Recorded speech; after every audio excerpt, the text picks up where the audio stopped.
Welcome to the Forsyth Magazines podcast. I'm Brooke Eagle, your host, bringing you the stories of the people shaping our community. From business owners to local leaders, we'll explore their journeys, passions, and lessons learned. Let's dive in.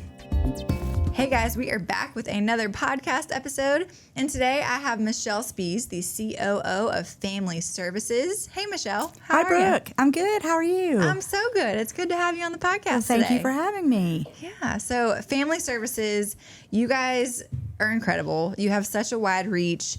I want to, for people who just may not be familiar with what you guys do, I want to just dive right in and talk about what exactly Family Services does. Okay, great question. We, as a private nonprofit charity, we have three service lines. One is around early childhood development. So we're the largest provider of childcare in Forsyth County. The second one is Family Solutions. That's more counseling, trauma-focused cognitive behavioral therapy, particularly for young children. And then the third service line is around domestic violence, sexual assault, human trafficking, elder abuse, so safe relationships. Okay. I feel like people know most about the third one, Right, and not as correct. much about those first two. You're right, because we've been the provider of Head Start and Early Head Start, which is President Johnson's War on Poverty initiative from the 60s. It's really a two-generational approach, and so we've been the provider of that service for over 30 years. Wow. And so we serve 499 children in Head Start and their families, and 120 families in Early Head Start. What is Head Start, and then what is Early Head Start? Great question. So Early Head Start is more for infants and toddlers. Okay. And Head Start is really that pre-K year, getting children ready for that first year of school. You know, when we were growing up, at least when I was growing up, if I could tie my shoes, say my name, and use the potty, I was good to go. Yeah. Now it's the expectations of children social emotionally, their executive function, their early literacy skills. It really is probably more like what would feel like third or fourth grade to me. So Wow. they're really expected to do a lot more. Yeah. And so a high quality early childhood development program kind of levels the playing field Yeah. for all children. Yeah, I love that. My degree is in elementary education. I thought I wanted to be a teacher, but could not do that. Same. Didn't work out either. But it's really these kids when they're starting kindergarten. I can't even fathom being a kindergarten teacher, but the various levels that they're working with, these kindergartners, you can tell a difference. The ones who had maybe more parental involvement, or the ones who were in a Head Start program, like versus ones who were not. And so you're kind of setting them up for failure if they're not anywhere close to where the other kindergartners are when they start school. Absolutely. There are studies that have been done that show just the power of reading to infants, toddlers, young children, just the exposure to the amount of words. They may not know how to say them, spell them, but just the exposure to language is early literacy. Yep. And what a deficit children who haven't had books read to them have when they start kindergarten is something as simple as that.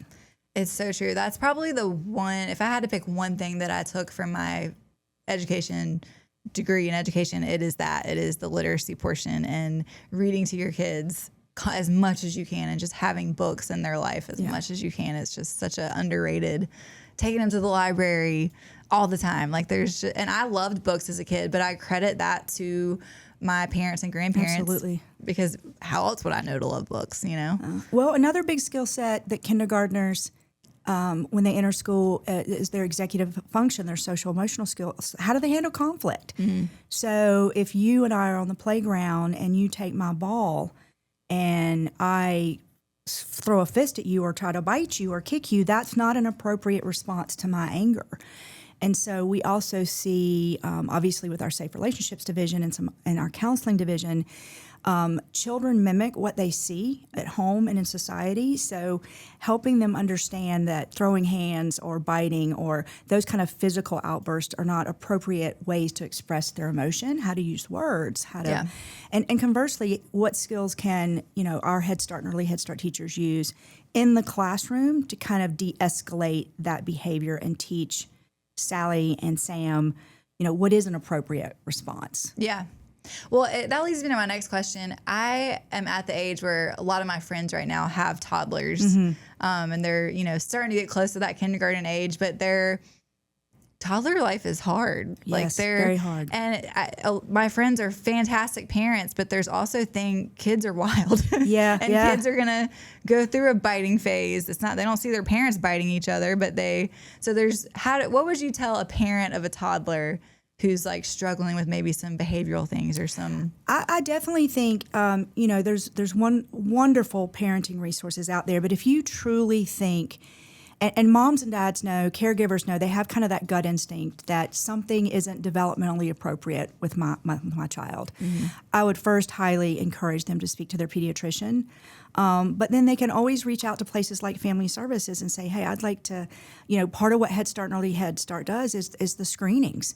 From hearing to speech to language to fine motor, gross motor, check in with an expert, check in with a professional you trust, just to voice your concerns. Mm-hmm. Because then, if there is something behavioral or emotional, then that's where someone like Family Services can step in. Early intervention, correct? Too, yeah. Absolutely. Children are extremely malleable and very. They're like balls. They bounce back, but the key is getting them into. Be assessed very early. The earlier, the better. Yeah. So don't be shy about doing that. Yeah, and don't think that you're like a bad parent. No, absolutely not. Yeah, absolutely not. Because I'm sure there's some like shame associated with that. Like, oh, did I do something wrong as a parent for my kid to be doing this or acting this way or whatever? But it's just like with adults. Children experience grief, trauma, sadness, happiness, the range of emotions that we have very differently than adults do. Mm-hmm. And so sometimes we don't understand. Which emotion are you trying to show me? Yeah, because they can't verbalize it, right? Especially at that if they age. Can't talk or their vocabulary is limited. They're 2, 1.5, 2 years old, 3. Yeah. So that's good stuff. So, what do you think are some of the biggest challenges right now for families in Forsyth County? I think from the vantage point where I sit, I see a lot, particularly single women. So if you look at, I'm a numbers person, and 55% of the women in Forsyth County who are single moms live below poverty. Wow. And so when you ask me a question like that, I think about working moms with children who are single caregivers and the type of issues they struggle with, which are housing, transportation, food, and kind of those basic needs. Daycare, finding quality daycare, and I think those are some of the biggest challenges because everyone wants the best, right? Everybody wants to make sure their child is ready to succeed in life and can realize their full potential. But if you're working 3 jobs and you can't afford your rent and your car breaks down, it's like one thing kind of leads to another. Yeah, and that's where we see kind of the unhealthy dynamics sometimes in interpersonal relationships start to just the pressures of trying to live. Sure. Yeah. I literally can't imagine. So how can if somebody's listening, how can they help? Whether it's financially, volunteering, what are some opportunities that y'all have? Well, as a nonprofit organization, I'm always going to advocate for someone to whip out their checkbook, their credit card, their debit card, their Apple Pay and give to the charities, give to the organizations that you care about. They need cold hard cash. Yeah. And everyone, the local ones. Absolutely. The ones working in your backyard.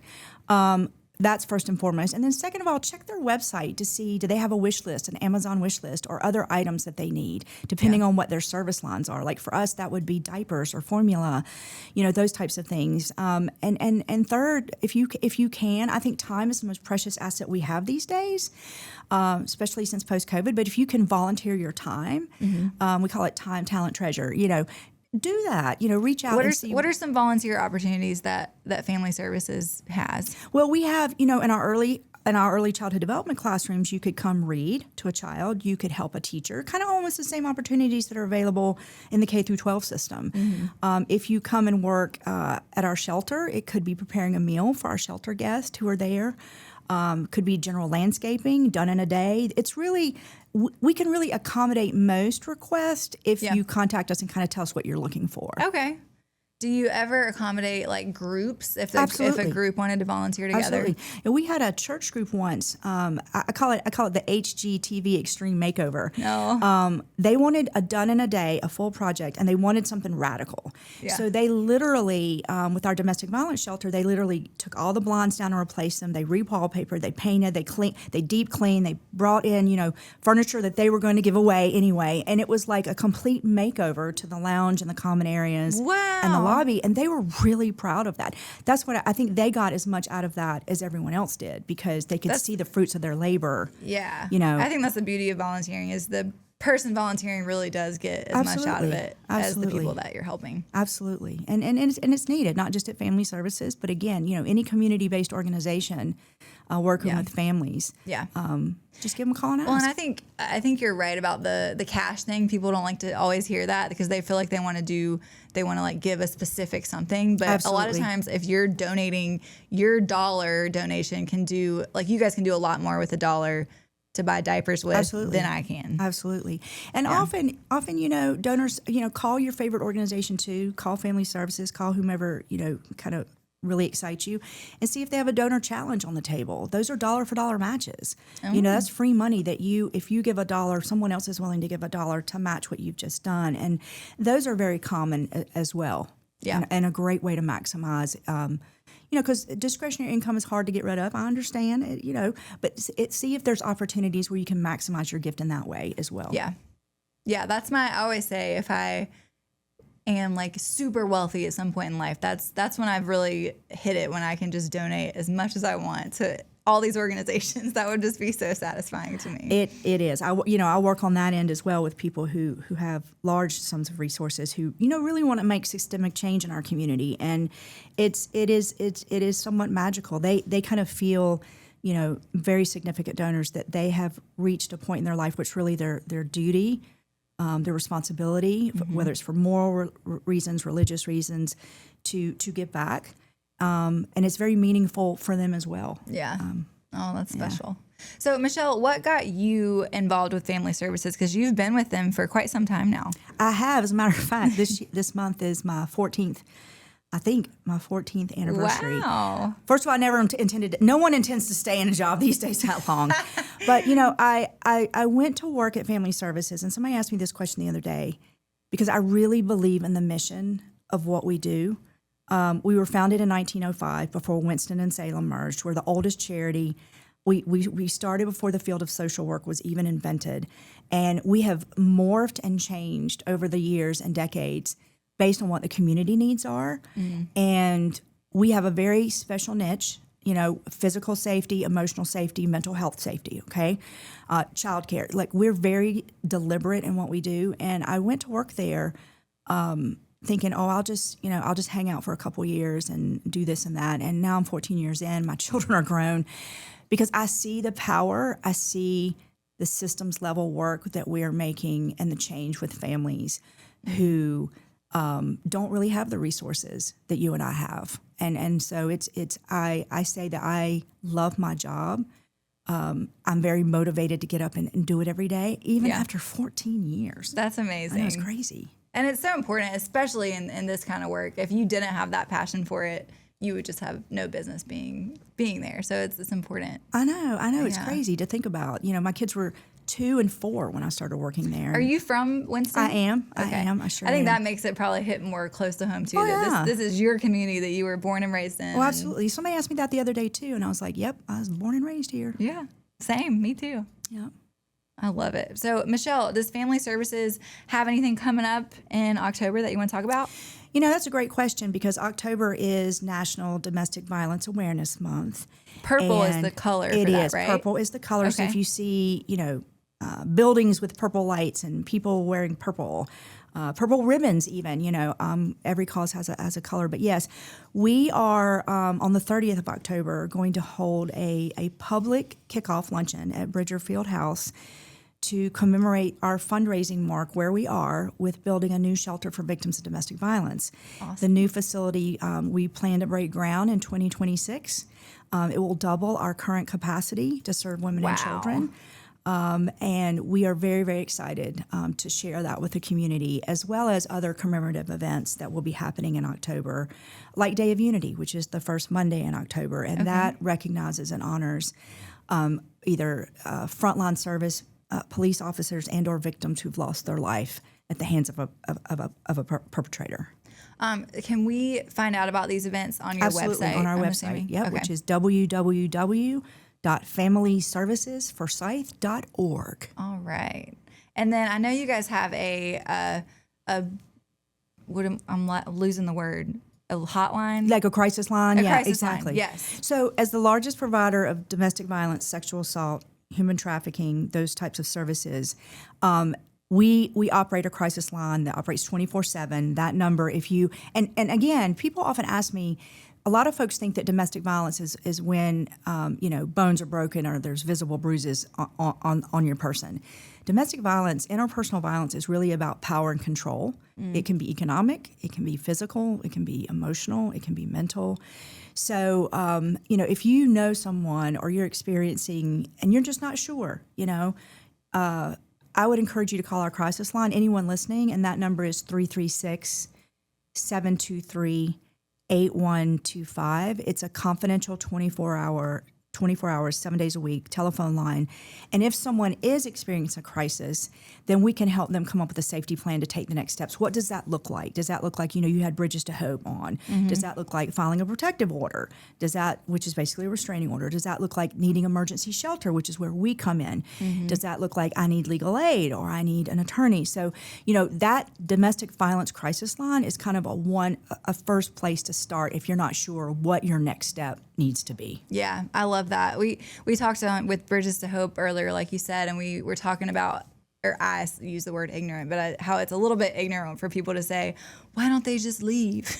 Oh yeah, and it's like that's not always an option, and No. it could be. There's so many deep layers to it, and I think that having a hotline like this where they can call and talk to a professional who is an expert on these things and know exactly what the best plan of services and how to move forward. It's interesting. One of the top 3 reasons that a woman, and of course I say women, but men are also victims as well, and we don't discriminate. There are no there are no fees for our services, but the majority of cases that we see, 99% are women.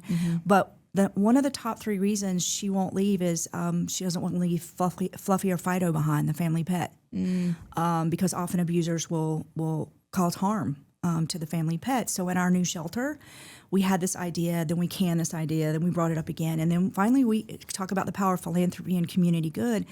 We had a couple donors come forward and say, you know what, we know you have a great foster care program for family pets when people come to you, but could we give a gift so that it would be possible in the new shelter to where Fluffy or Fido could come stay for 72 hours so the pet can come with them, so they can say goodbye and know that their pet ended up in safe hands during this most stressful, traumatic time of their life. And, again, we had this out, the staff had this on the table. We had it off the logistics of this, and thinking through it. But we were like, okay, if you're willing to underwrite that, and this is one of the top 3 reasons why someone won't leave, how creative and how interesting would that be if our community was able to make that happen? And so we're going to be able to make that happen. Wow. Again, due to vision and purpose and commitment from people like you and me. Wow, that's one of the top 3 reasons. That is interesting. What are the other 2? Usually financial. And then often, believe it or not, reproductive. So he keeps you pregnant. Time out, and so you physically are not in a good space to where you can leave. Wow. You have too many hands, too many feet, too many eyeballs, depending on you. So, but typically, we see a lot of financial control in the relationship, and then I'd say sexual, reproductive, and then as well as another top reason is he's isolated her from all of her friends and her social network, whether that be church, work, neighbors, even the kids' friends. So it really is about power and control and isolating, making your world smaller and smaller and smaller so that you become completely dependent on your partner.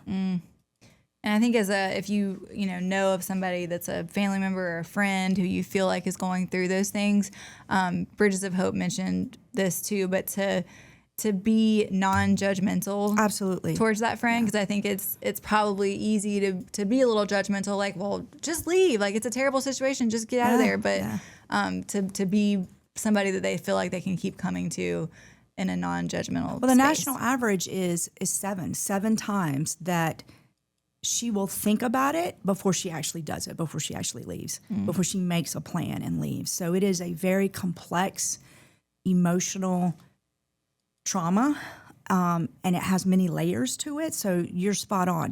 We should give, we call it voice and choice, just give everybody a breath. And I think that's really well said how you said it, is try not to judge. Yeah.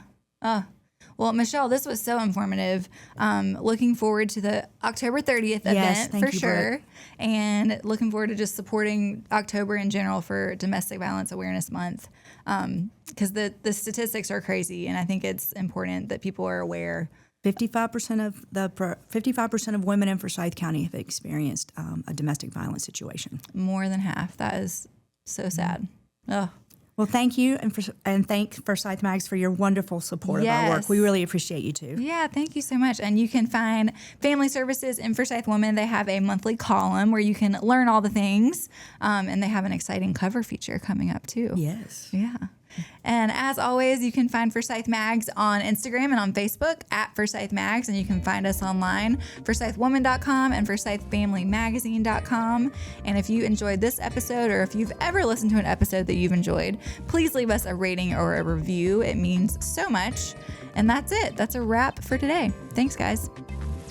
The views and opinions stated on this podcast are solely those of the contributors and not necessarily those of our distributors or hosting companies. This podcast is copyrighted and cannot be reproduced without expressed written consent of Forsyth Magazines Incorporated. Ooh, that's a mouthful.